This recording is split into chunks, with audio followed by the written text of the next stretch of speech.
আজ মহালয়ার সকালে চলে গেছিলাম বান্ধবীর সাথে, তার মিষ্টি কেনার ছিল আর আমার মাছ নেওয়ার ছিল। আর দেখো না, নিয়ে এলাম চিংড়ি মাছ। জীবনে এই প্রথম মাছ কিনে এনে পরিষ্কার করছি। আমার যা ঘেন্না লাগে, মানে এই গন্ধটাতে আমার বমি চলে আসে। তাও আজকে অনেক কষ্টে এগুলো করতে হচ্ছে। মা দিয়ে পাঠিয়েছিল কচু দিদির হাতে অনেক দিন আগে, সেটা রাখা ছিল। ভাবছিলাম আজকে কচু দিয়ে এই চিংড়ি মাছটা ছাড়বো, কিন্তু বানাতে তো জানি না, তাই ফোন করেছিলাম মাকে। মা কল করে আমাকে পুরো প্রসেসটা বললো। তাই এখন এগুলো পরিষ্কার করতে বসছি। দেখো, রান্না করাটা এতটা টাফ না, কিন্তু এই যে এগুলো হাতে কাছে গুছিয়ে নেওয়াটাই সব থেকে বড় ঝামেলার ব্যাপার। একে একে সব মহারানী আসছে, কোথায় একটু হেল্প করে দেবে তা না, হেসে হেসে জ্ঞান দিয়ে চলে যাচ্ছে। যাক গে, চিংড়ি মাছগুলোকে লাল লাল করে ভেজে নিয়েছি, এবার এগুলোকে তুলে নেবো।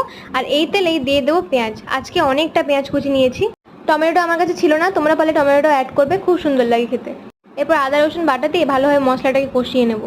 মা বলেছিল মশলাটা ভালোভাবে না কষানো হলে তরকারি স্বাদটাই আসবে না। সেই কথা মতো ভালোভাবে কষিয়ে দিয়ে দিয়েছিলাম জল, যাতে ভালোভাবে সেদ্ধ হয়। এভাবে টকবক করে ফুটলে দিয়ে দেবো ভাজা চিংড়ি মাছগুলো। এবার নাড়িয়ে চাড়িয়ে নিলে রেডি আমাদের কচু চিংড়ি। তাহলে এখানে শেষ করলাম।